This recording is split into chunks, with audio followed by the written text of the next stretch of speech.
के राज्यसभा चुनाव के साथ जिसके लिए आज मतदान हो रहा है, वोटिंग जारी है।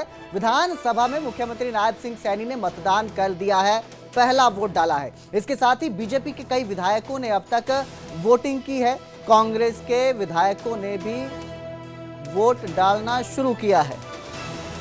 तो हुड्डा के आवास से विधानसभा पहुंचे थे कांग्रेस के विधायक। सुबह ही कसौली से चंडीगढ़ लौट हल संघवी बीजेपी के अन्य राज्यों में भी पर्यवेक्षक जो हैं वो आ रहे हैं। उससे भी बदतर हालत हरियाणा में देखी जा रही है। मैं जब देख रहा था बाहर के राज्य से नेताओं को अंदर वोट कौन कर रहे हैं वो चेक करने भेजना पड़े, ये तो बहुत ही बदतर हालत है कांग्रेस की। भारतीय जनता पार्टी के उम्मीदवार बहुत ही अच्छे मार्जिन से जीत रहे हैं और साथ में जिस प्रकार का मैं माहौल देख रहा हूँ, जिस प्रकार का लोगों के अंदर, विधायकों के अंदर कांग्रेस के प्रत्याशी को लेके जो नाराजगी है, वो नाराजगी भी बाहर आ रही है और इंडिपेंडेंट उम्मीदवार भी अपने आप में बहुत ही अच्छी मार्जिन से जीतेंगे, ये तय है। कांग्रेस के विधायकों ने आरोप लगाया कि कुछ बीजेपी के नेता संपर्क कर रहे हैं, कोई ऐसी बात है? नहीं, मैं तो नहीं मान रहा हूँ ऐसा। हमारे भी इतने सारे विधायक हैं, अहमद पटेल जी के समय हमारे भी इतने सारे विधायक हैं।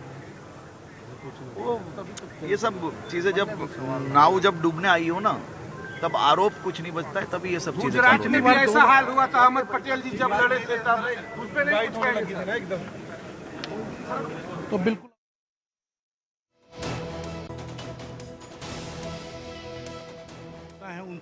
उन्होंने कहा है कि बीजेपी जीत रही है। मेरे सहयोगी अंकित दुदानी हमारे साथ लाइव जुड़े हैं। अंकित, इस वक्त जो है क्या चल रहा है, किस तरह का सारा गणित देखने को मिल रहा है और किस तरह की वोटिंग चल रही है? कांग्रेस के प्रत्याशियों को, कांग्रेस के विधायकों को एक कहना सिक्योरिटी के तहत कभी एक शहर में कभी दूसरे शहर में इकट्ठे करके ले जाया गया।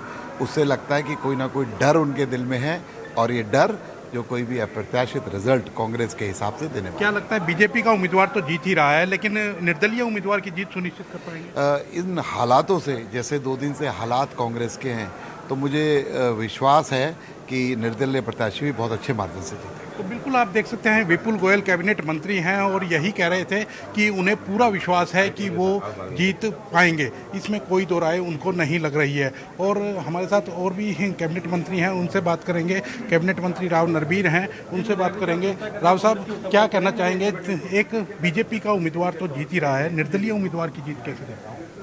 देखो 5 बजे पता लगेगा। प्रत्याशी जब खड़ा होता है तो उसके मन में उम्मीद ये होती है कि भाई मैं जीतूंगा, बाकी वोटों के ऊपर है। मुझे उम्मीद है कि हमारा प्रत्याशी दूसरा भी जीतेगा। तो कहीं ना कहीं कांग्रेस क्रॉस वोटिंग होगी। जो निर्दलीय प्रत्याशी खड़ा हुआ, इनेलो और इंडिपेंडेंट एमएलए ने खड़ा किया। भाजपा की जो ज़्यादा वोटें हैं बची हुई, वो हम उनको दे रहे हैं और वो जैसा वो कहता है कि भाई मेरी वोट दे रहे हैं, तो उस हिसाब से लगता है कि हम वो चुनाव भी जीतेंगे। तो बिल्कुल आप देख सकते हैं कि राव नरबीर सिंह कैबिनेट मंत्री हैं और यही कह रहे हैं कि जो भाजपा की जो बची हुई वोटें हैं वो हम दे रहे हैं और निर्दलीय जो विधायक हैं वो भी देते हुए नजर आ रहे हैं। तो कहीं ना कहीं उम्मीद है कि जो निर्दलीय जो प्रत्याशी खड़ा है वो भी जीत दर्ज करते हुए नजर आएगा। जी बिल्कुल अंकित, क्योंकि एक तरफ जहां बीजेपी दावा कर रही है कि वो जीत रही है, वहीं कांग्रेस जो है, कांग्रेस ने जिस तरह की रणनीति दिखाई थी उससे कहीं ना कहीं लग रहा है कि डर उनके मन में साफ था, इसी वजह से ये रणनीति देखी गई। अंकित, एक यहाँ पर एक तस्वीर और देखने को मिली थी कि आज पूर्व मुख्यमंत्री भूपेंद्र सिंह हुड्डा जो है वो चंद्रमोहन के साथ आते हैं, चंद्रमोहन बिश्नोई जो रहते हैं साथ आते हैं, तो कहीं ना कहीं कांग्रेस भी एकजुटता का संदेश देती इस बार दिख रही है। बिल्कुल, चंद्रमोहन के साथ भूपेंद्र सिंह हुड्डा हो, मोहम्मद इलियास हो या दूसरे जो विधायक हैं वो गाड़ी में आए। 2 जो बसें आई उनके अंदर बाकी के विधायक आए। तो कहीं ना कहीं डर जरूर सता रहा है कांग्रेस को कि वो जीत पाएंगे या नहीं, इसीलिए कहीं ना कहीं इकट्ठा करने में वो लगे हुए हैं। और इकट्ठा करके 3 दिन तक जहां उन्होंने शिमला ले जा कर के रखा और उसके बाद अब जो है वो यहाँ लाए हैं, इकट्ठे बसों में ही लेकर के यहाँ पहुँचे हैं।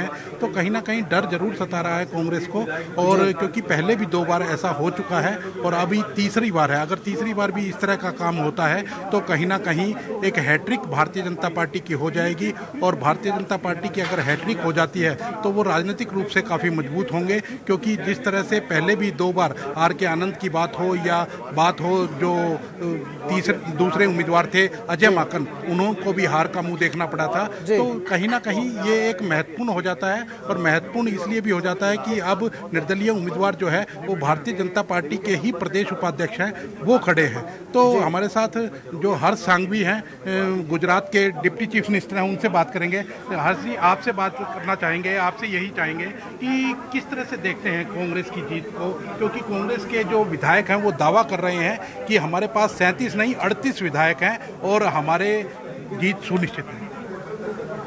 देखिए, सबसे पहले तो मुझे एक जनप्रतिनिधि होने के तौर पे हरियाणा कांग्रेस के विधायकों की हालत देख के बहुत दुख हो रहा है। जिस प्रकार से उन्हें बंदी बनाया गया, ये चैनलों के माध्यम से ही जो न्यूज़ आ रही है उससे मैं बता रहा हूँ। कल मैं कोई चैनल में देख रहा था, उनके मोबाइल फ़ोन्स ले लिए गए, किसी को, जो लोग सो रहे उनके साथ किसी और को रखा गया। क्या हालत है। जनप्रतिनिधि अपने आप में अपने क्षेत्र में जीत के यहाँ आता है। कई जनप्रतिनिधि 4-4, 5 बार टर्म जीते हैं कांग्रेस से। कांग्रेस को खुद के विधायकों पे भरोसा नहीं है, ये अपने आप में बयां कर रहा है कि कांग्रेस की हालत क्या है। भारतीय जनता पार्टी के उम्मीदवार बहुत ही अच्छी तरह से जीतेंगे, और जिस प्रकार से इंडिपेंडेंट उम्मीदवार का हरियाणा में सभी जनप्रतिनिधियों के साथ संबंध है और जिस प्रकार से वो कार्य कर रहे हैं, उनका विजन है, मैं जरूर ये मान रहा हूँ कि वो भी अपने आप में अच्छा कर रहे हैं और वो भी जीतेंगे। क्या मानते हैं कि एक रणनीति का हिस्सा था कांग्रेस का कि वो विधायकों को लेकर के गए और कोई टूट फूट ना हो, इसलिए इकट्ठा रखा उन्होंने? देखिए, ऐसा नहीं होता, ये अविश्वास का कारण है। और अविश्वास कौन से लेवल पे, ये तो देखिए आप, उन्हें बाहर के राज्य के व्यक्ति को भेज के मतदान चेक करना पड़ा। इंचार्ज तो हर जगह पे मिलेंगे आपको। मतदान केंद्र के अंदर कभी किसी इतने साल के चुनाव में आपने किसी को देखा है कि वोट चेक करने वाले बाहर से आए लोग? ये हालत है कांग्रेस। भाजपा के कैंडिडेट को किस तरह से देखते हैं, क्योंकि जो भाजपा नंबर 1 बहुत ही अच्छी तरह से जीतेंगे, और भाजपा अब की बार हैट्रिक लगाएगी, क्योंकि 2 बार भी कांग्रेस के कैंडिडेट नंबर होते हुए भी हार गए थे। आप देखिए, शाम तक रहा देखिए। तो बिल्कुल आप देख सकते हैं कि हर्ष सांघवी जो गुजरात के डिप्टी चीफ मिनिस्टर हैं और पर्यवेक्षक के तौर पर हरियाणा में लगाए गए हैं, उनका यही कहना है कि कांग्रेस के विधायक जो हैं उनका ऊपर कांग्रेस को ही विश्वास नहीं है और वो विश्वास खो चुके हैं, और उनमें से काफ़ी जो विधायक हैं वो निर्दलीय के पक्ष में मतदान करते हुए नजर आएंगे। बिल्कुल अंकित, क्योंकि डर तो कांग्रेस को सता रहा है, रणनीति इस तरह की है, समीकरण इस तरह से है, और जिस तरह का इतिहास है, अगर हम बात करें 2016 की, और जो 2016 में हुआ था, जिस तरह से स्याही कांड जो हुआ था, उसके बाद लग तो रहा है इस तरह से कि जिस तरह से इस बार भी अगर ऐसा कुछ होता है, रणनीति जो समीकरण है वो पलटते हैं, तो कांग्रेस के लिए बहुत बड़ा घाटा ये साबित हो सकता है। वहीं मैंने अभी तक जहां तक नोटिस किया, विनेश फोगाट जो जोलाना से कांग्रेस के विधायक हैं, वो भी हमें अभी तक नजर नहीं आए हैं। कोई अपडेट आपको उनके बारे में जानकारी, वो पहुंचे विधानसभा अभी तक? बिल्कुल, विनेश फोगाट और कुलदीप वत्स 2 विधायक ऐसे हैं वो अभी नहीं पहुंचे हैं। दीपेंद्र हुड्डा उनको लेकर के यहाँ सदन के अंदर आएंगे। दीपेंद्र हुड्डा अपनी कोठी पर, भूपेंद्र सिंह हुड्डा की कोठी पर ही उनका इंतजार कर रहे हैं, और वो दोनों विधायक जब वहाँ पहुँचेंगे तो उनको लेकर के वो यहाँ पहुँचेंगे वोट डलवाने के लिए। तो हालांकि बिल्कुल ठीक बात है आपकी कि अभी तक दोनों विधायक यहाँ नहीं पहुँचे हैं, और कुछ ही देर के बाद वो यहाँ पहुँच करके वोटिंग करते हुए नजर आएंगे। जी बिल्कुल, क्योंकि अंकित बड़ा दिन है आज कांग्रेस के लिए, तो बड़ा दिन है क्योंकि कांग्रेस का 1 सीट जीतने का दावा है, और अगर इतिहास दोबारा अपने आप को रिपीट करता है, जिस तरह 2016 में हुआ था, जिस तरह जो 14 वोट हैं वो अमान्य घोषित किए गए थे, इस तरह का कुछ खेल इस बार भी मिलता है देखने को, तो कहीं ना कहीं किरकिरी होती कांग्रेस की नजर आती है, जिसका डर सीधा सीधा कांग्रेस को भी नजर आ रहा है। उसी के चलते इस तरह की रणनीति बनाई गई है, लेकिन एकजुटता का संदेश कांग्रेस यहां देती दिख रही है, क्योंकि अगर हम चाहे चंद्र मोहन की बात करें, कुलदीप वत्स की बात करें, तो एकजुटता का संदेश वो दे रहे हैं कहीं ना कहीं। तो बिल्कुल इसमें कोई दो राय नहीं है, क्योंकि इकट्ठे लेकर के आना, एक बसों के अंदर लेकर के आना, गाड़ियों के अंदर लेकर के आना और ला करके जो एलओपी का ऑफिस है उसके अंदर सबको बैठा देना, फिर दो दो करके उनको वोटिंग के लिए भेजना, तो कहीं ना कहीं एकजुटता जरूर दिखाई जा रही है। लेकिन जिसको अगर खेल करना है तो वो किसी भी समय खेल कर सकता है, वो कितनी भी एकजुटता दिखा दी जाए। लेकिन जब खेल होता है तो, क्योंकि पहले भी अगर बात की जाए तो पहले भी इसी तरह का खेल होता रहा है।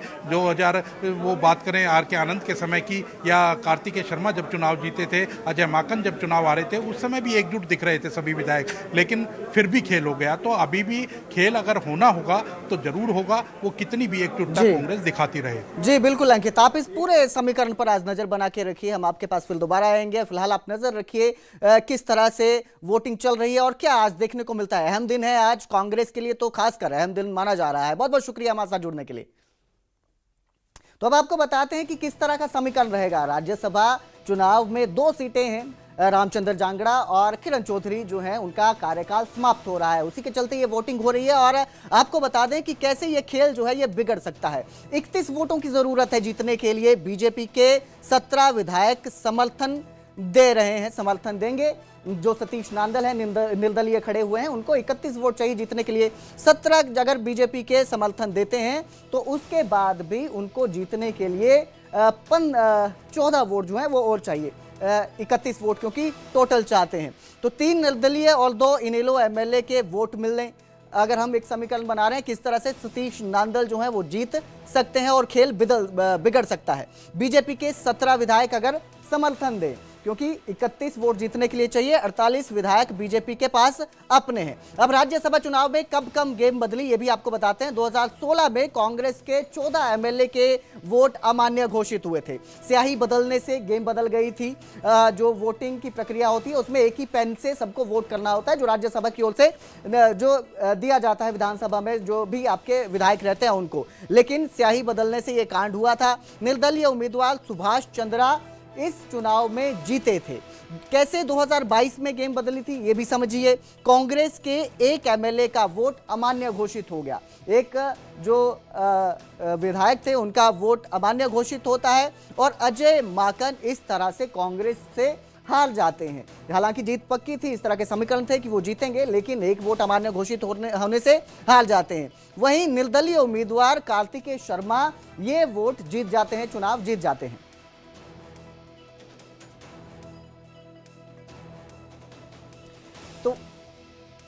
तो वहीं राज्यसभा चुनाव में वोटिंग करने के लिए अनिल विज भी पहुंचे हैं। आपको बता दें पैर में फ्रैक्चर के चलते अनिल विज विधानसभा के सेशन में उपस्थित नहीं हुए थे, लेकिन आज राज्यसभा चुनाव के लिए वो खुद वोट करने पहुंचे हैं। व्हील चेयर पर वोट करने के लिए अपने आवाज से वोटिंग के लिए निकले। घर से व्हील चेयर पर निकलते हुए विज दिखाई दिए हैं। राज्यसभा चुनाव को लेकर कांग्रेस पर भी अनिल विज ने निशाना साधा।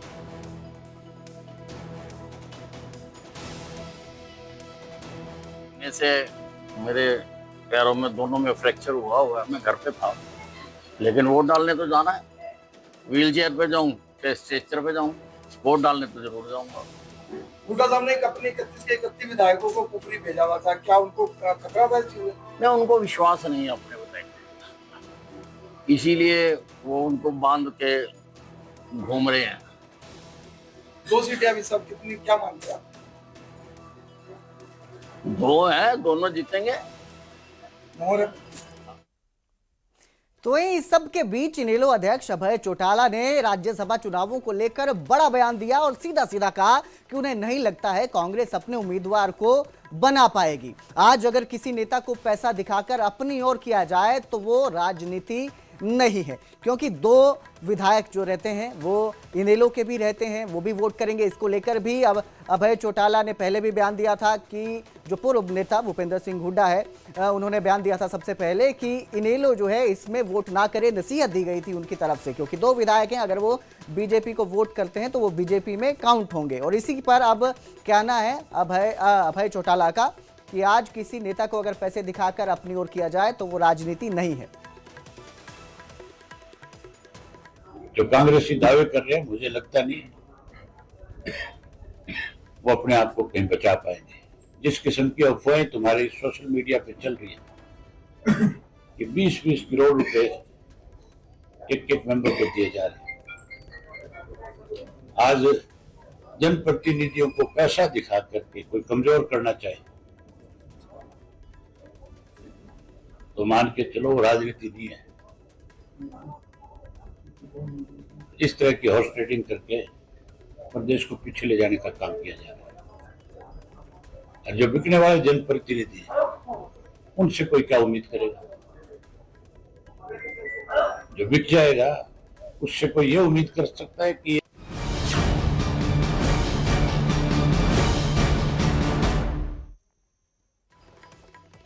और अब जिक्र करेंगे पानीपत का, जहां आरएसएस की अखिल भारतीय प्रतिनिधि सभा की बैठक हुई। इस बैठक में संघ के बढ़ते काम को देखते हुए कई महत्वपूर्ण फैसले लिए गए। बैठक के बाद आरएसएस के सरकार्यवाह दत्तात्रेय होसबाले ने बताया कि अब संघ में प्रांत प्रचारक की जगह संभाग प्रचारक का दायित्व दिया जाएगा।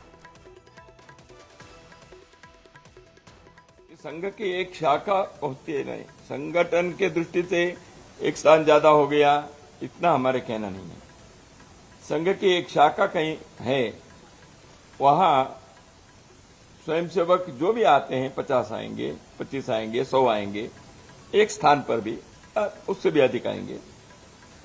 इतने लोग देश के पूरा एकात्म दृष्टि से देखने वाले लोग होंगे, क्योंकि संघ के स्वयंसेवक वो किसी एक प्रांत के भाषा के दृष्टि से, कोई एक प्रांत है तमिलनाडु है या आंध्र है, अभी तो तेलुगु 2 हो गए प्रांत, वो केवल वहां तक सीमित सोचता नहीं है। संघ के एक स्वयंसेवक जहां एक शाखा लगाते हैं